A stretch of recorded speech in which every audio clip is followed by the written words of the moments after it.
আজই ডাউনলোড করুন আর এনজয় করুন আপনার পছন্দের শো। ওই তো উল্টে আমাকে প্রশ্ন করবে যে আপনার ছেলের লাজুর প্রতি এত কিসের টান।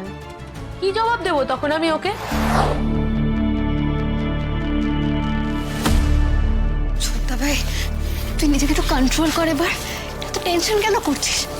আর শোন, তোর এই ব্যাপারটা না একটু দৃষ্টিকটু লাগছে কিন্তু এবার। লাজুর ইন্টারনেট রিডিং হলো না তো? আমরা এতক্ষণ ধরে এসেছি, কেউ তো আমাদেরকে কিছু বলছে না। দাদা ভাই, আমরা কি একবার কি কথা বলবো, একবার নক করবো? তুই দাঁড়া না, ডাক্তারকে আসছে দে, ডাক্তার দেখছে তো। একটু সময় তো, তারপরে আমি নিজেই গিয়ে জিজ্ঞেস করবো যে টেস্টগুলো তো করেছে, তারপরে তো বুঝবে টেস্টগুলো না করলে ওকে কি তো বুঝতে হবে। ওর কিন্তু সেন্স এখন আসেনি, সাইনটা কিন্তু ভালো নয়। এতক্ষণ ধরে সেন্সলেস থাকাটা কিন্তু ঠিক নয়। শোন, তুই আগে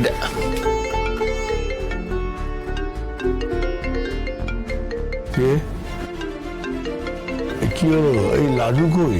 হ্যাঁ, ফোন এসেছে বাবা। ও তা লাজু কোথায়? এখনো কিছু বলেনি নাকি? ও তা আমি ভাবলাম, আরে কে ফোন করেছে? বাড়ি থেকে? বাড়ি থেকে? হ্যাঁ বলো।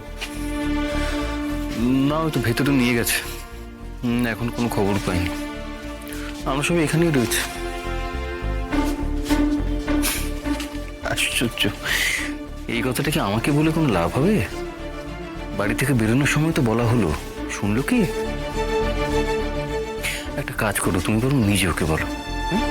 ফোনটা দিচ্ছে। এই কৃষ্ণ, কৃষ্ণ, বৌদি।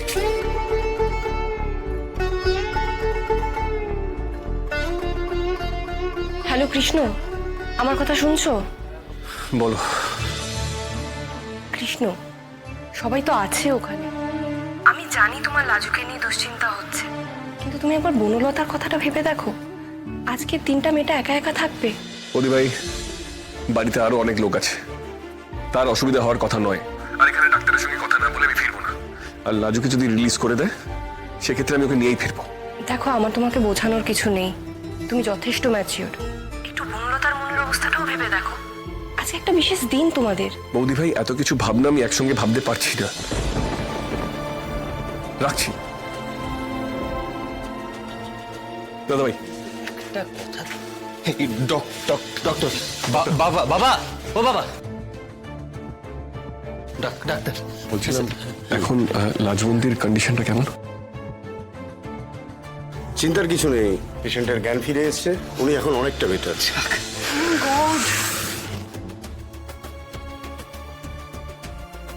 আচ্ছা ডক্টর, ওর কোনো রকম ইন্টারনাল ইনজুরি আছে কি? না না না, সেরকম কিছু নেই। আমরা সব রকম টেস্ট করেছি, সিটি স্ক্যানও হয়েছে, সমস্ত চেক আপ করেছি, সেরকম কিছু পাইনি।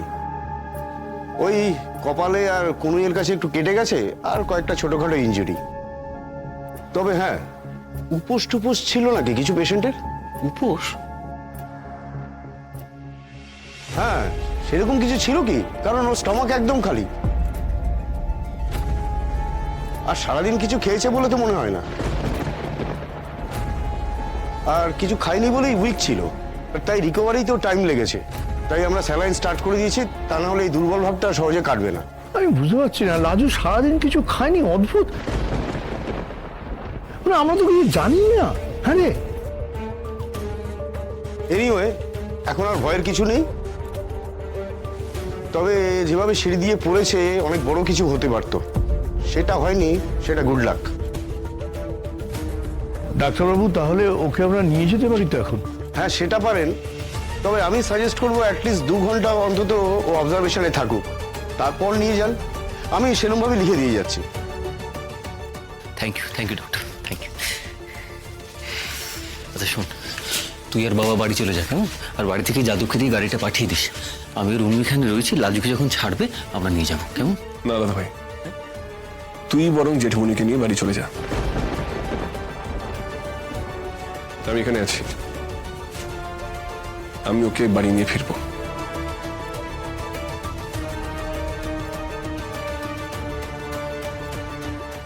বাড়াবাড়ি, বাড়াবাড়ি, সব কিছুতে বাড়াবাড়ি। কৃষ্ণর এই সব কিছুতে বাড়াবাড়িটা না আমারই অসহ্য লাগছে। আমি জানি না বনলতার কেমন লাগবে। আমি বনলতাকে কি প্রশ্ন করব দিদি ভাই? ওকে আমি কি সন্দেহ করব? ওই তো উল্টে আমাকে প্রশ্ন করবে যে আপনার ছেলের লাজুর প্রতি এত কিসের টান। কি জবাব দেবো তখন আমি ওকে? তুমি দেখেছিলে কৃষ্ণ যখন লাজুকে তুলে নিয়ে হসপিটালে বেরিয়ে গেছিল তখন মেয়েটার মুখটা কিরকম কালো হয়ে গেছিল? আমার মনে হয় না নাত বউয়ের মুখ কালো হয়েছিল খারাপ লাগায়। সে লাজুকে যথেষ্ট ভালোবাসে, দুশ্চিন্তায় হয়তো। না মা, না মা, আপনি নিজে একজন মেয়ে, আপনি এটা বুঝতে পারেননি বা নোটিস করেননি তা নয় মা। বনলতার আজকে এই বাড়িতে প্রথম দিন, ওর জীবনের একটা বিশেষ দিন, ওর ফুলশয্যা। আর আজকে সেই রাতে ওর বর ওকে গুরুত্ব না দিয়ে অন্য একটা মেয়েকে পাজাপোলা করে তুলে বেরিয়ে গেল, সেটা ওর খারাপ লাগবে না? খারাপ লাগাটাই তো স্বাভাবিক। মেয়েটা অসুস্থ হয়ে পড়েছিল, সেটা বোঝার মতো ক্ষমতা নিশ্চয়ই বনলতার আছে। ঠিক আছে, খুব ভালো কথা। ও অসুস্থ হয়ে পড়েছে, ওকে তো হসপিটালে পাঠানো হলো। বাড়ির দুজন ছেলে তো যাচ্ছিল, সঙ্গে অনুও যাচ্ছিল। যদি আরো লোকজনের দরকার পড়তো, কিঙ্কিনিও যেত। কৃষ্ণ কেন? কেন কৃষ্ণ? লাজুর সব ব্যাপারে কেন কৃষ্ণ ইনভলভ হচ্ছে? ছোট বৌমা, ছেলেটাকে তো আমরা অমানুষ তৈরি করিনি না, সেই জন্য বাড়ির একটা মানুষের বিপদে এইভাবে ছুটে গেল। না মা, না, লাজু এই বাড়ির কেউ নয়। ওকে এই বাড়ির মেম্বার বলে চালাবার চেষ্টা করবেন না প্লিজ। আর ও যে বাড়ির মেম্বার, সেই বাড়ির মেম্বার হয়ে কিন্তু আমি থাকতে চাই না। তাহলে আমার যেদিকে দু চোখ যায় আমি চলে যাব, কোনো অসুবিধা নেই। ছোট কি হচ্ছে কি?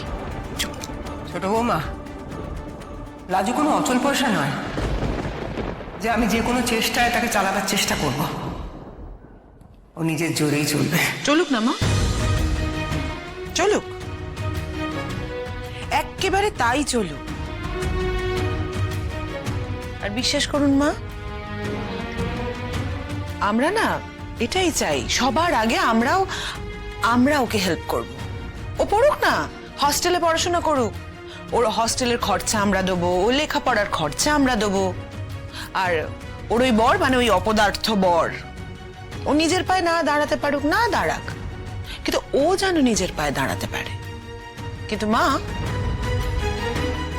যাই করুক না কেন, যা ইচ্ছা করুক, আমাদের কোনো অসুবিধা নেই, কিন্তু যা করবে তা যেন এই বাড়ির বাইরে গিয়ে করে, এই বাড়িতে থেকে নয়।